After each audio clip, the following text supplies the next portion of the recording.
When I was a kid, I used to think that pork chops and karate chops were the same thing. I thought they were both pork chops. And because my grandmother thought it was cute, and because they were my favorite, she let me keep doing it. Not really a big deal. One day, before I realized fat kids are not designed to climb trees, I fell out of a tree and bruised the right side of my body. I didn't want to tell my grandmother about it because I was scared I'd get in trouble for playing somewhere I shouldn't have been. A few days later, the gym teacher noticed the bruise and I got sent to the principal's office. From there, I was sent to another small room with a really nice lady who asked me all kinds of questions about my life at home. I saw no reason to lie. As far as I was concerned, life was pretty good. I told her whenever I'm sad, my grandmother gives me karate chops. This led to a full-scale investigation, and I was removed from the house for 3 days until they finally decided to ask how I got the bruises. News of this silly little story quickly spread through the school, and I earned my first nickname, Pork Chop. To this day, I hate pork chops. I'm not the only kid who grew up this way. Surrounded by people who used to say that rhyme about sticks and stones. As if broken bones hurt more than the names we got called, and we got called them all.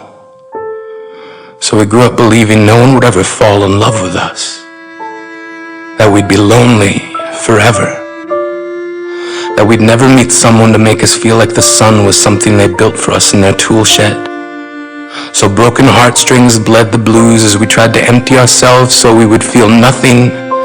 Don't tell me that hurts less than a broken bone. That an ingrown life is something surgeons can cut away, that there's no way for it to metastasize, it does. She was 8 years old. Our first day of grade 3 when she got called ugly. We both got moved to the back of class so we would stop getting bombarded by spitballs. But the school halls were a battleground where we found ourselves outnumbered day after wretched day. We used to stay inside for recess because outside was worse. Outside we'd have to rehearse running away or learn to stay still like statues, giving no clues that we were there in grade 5. They tipped a sign to the front of her desk that read, "Beware of dog." To this day, despite a loving husband, she doesn't think she's beautiful because of a birthmark that takes up a little less than half her face. Kids used to say she looks like a wrong answer that someone tried to erase but couldn't quite get the job done. And they'll never understand that she's raising 2 kids whose definition of beauty begins with the word mom. Because they see her heart before they see her skin. Because she's only ever always been amazing. He was a broken branch grafted onto a different family tree. Adopted. Not because his parents opted for a different destiny. He was 3 when he became a mixed drink of 1 part left alone and 2 parts tragedy. Started therapy in 8th grade, had a personality made up of tests and pills, lived like the uphills were mountains and the downhills were cliffs, 4/5 suicidal, a tidal wave of antidepressants, and an adolescence being called pauper. 1 part because of the pills, 99 parts because of the cruelty. He tried to kill himself in grade 10 when a kid who could still go home to mom and dad had the audacity to tell him, "Get over it." As if depression is something that can be remedied by any of the contents found in a first aid kit. To this day, he is a stick of TNT lit from both ends. Could describe to in detail the way the sky bends in the moments before it's about to fall. And despite an army of friends who all call him an inspiration, he remains a conversation piece between people who can't understand. Sometimes being drug-free has less to do with addiction and more to do with sanity. We weren't the only kids who grew up this way. To this day, kids are still being called names. The classics were "Hey Stupid," "Hey Spaz." Seems like every school has an arsenal of names getting updated every year. And if a kid breaks in a school and no one around chooses to hear, do they make a sound? Or they just background noise from a soundtrack stuck on repeat when people say things like "kids can be cruel"?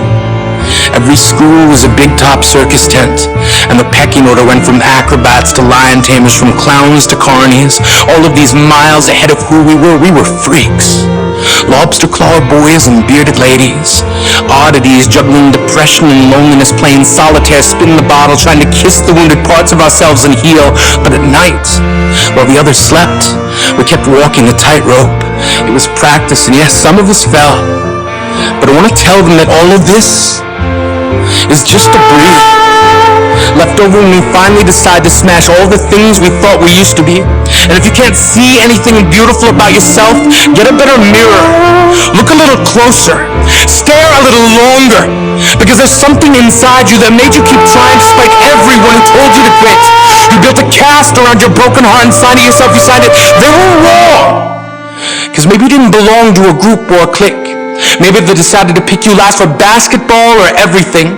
Maybe you used to bring bruises and broken teeth to show and tell but never told. Because how can you hold your ground if everyone around you wants to bury you beneath it? You have to believe that they were wrong. They have to be wrong. Why else would we still be here? We grew up learning to cheer on the underdog because we see ourselves in them. We stem from a root planted in the belief that we are not what we were called. We are not abandoned cars stalled out and sitting empty on some highway. And if in some way we are, don't worry.